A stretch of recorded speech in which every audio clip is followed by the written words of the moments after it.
March two Gopalganj কর্মসূচি নিয়ে আজ গোপালগঞ্জ যাচ্ছে এনসিপি। আর এই আয়োজনকে ঘিরে নিরাপত্তা জোরদার করেছে জেলা প্রশাসন। নেওয়া হয়েছে কয়েক স্তরের নিরাপত্তা ব্যবস্থা।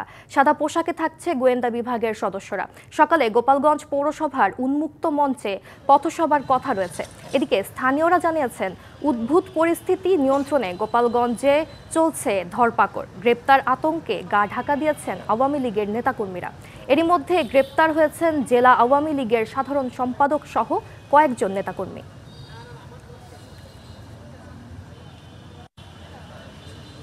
জুলাই পদযাত্রার ১৬তম দিনে আজ মার্চ টু গোপালগঞ্জ কর্মসূচি এনসিপির। সেখানে আছেন সহকর্মী আমিরুল ইসলাম। সরাসরি চলে যাচ্ছি সেখানে।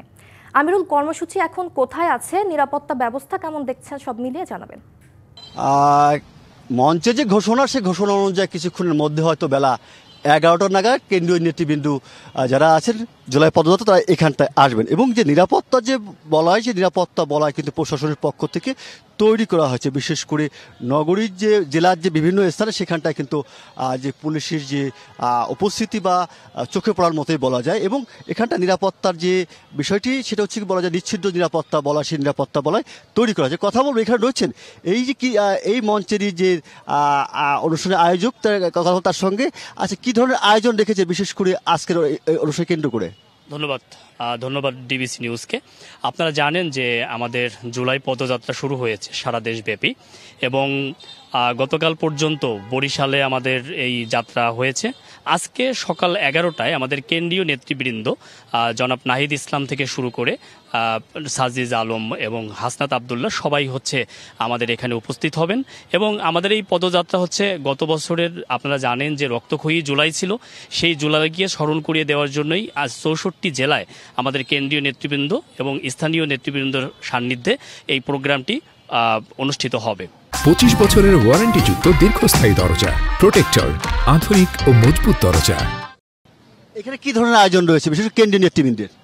এখানে কেন্দ্রীয় নেতৃবৃন্দ আসবেন, এনসিপির নেতৃবৃন্দ আসবেন, তার যে উইং, এখানে যুবশক্তি রয়েছে, বাক্সাস রয়েছে, শ্রমিক উইং রয়েছে, সবার একটা মিলন মেলা হবে। এবং আমাদের গোপালগঞ্জের মতো জায়গায় যেখানে স্বতঃস্ফূর্ত অংশগ্রহণ যে জনগণের রয়েছে, গোপালগঞ্জের সবগুলো উপজেলা থেকে লোকজনের যে একটা এখানে যে সবার একটা গেট টুগেদার হবে। পাশাপাশি যারা শহীদ হয়েছেন বিভিন্ন জায়গায়, যাদের কবর রয়েছে, তাদের কবর জিয়ারত করা হবে। কতক্ষণ নাগাদ শুরু হবে আপনাদের পদযাত্রা? আমরা আশা করছি আমাদের কেন্দ্রীয় নেতৃবৃন্দ আসলেই শুরু হবে। আমাদের টাইম দেওয়া আছে 11টা, 10 মিনিট এদিক সেদিক হতে পারে আর কি।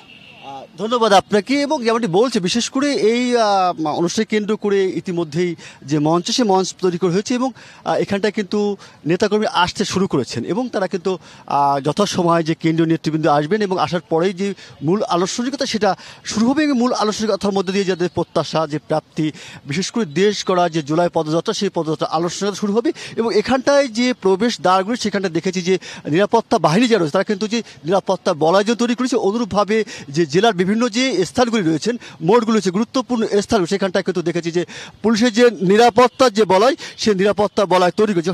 এখন শুধুমাত্র থাকছে যে কেন্দ্রীয় নেতৃবৃন্দ আসবেন এবং কেন্দ্রীয় নেতৃত্বের উপস্থিতিতে যে আজকে যে অনুষ্ঠান, সেই অনুষ্ঠান শুরু হবে এবং যথাযথভাবে সম্পন্ন হবে। এটাই ছিল সর্বশেষ অবস্থা। আমিরুল, ধন্যবাদ আপনাকে।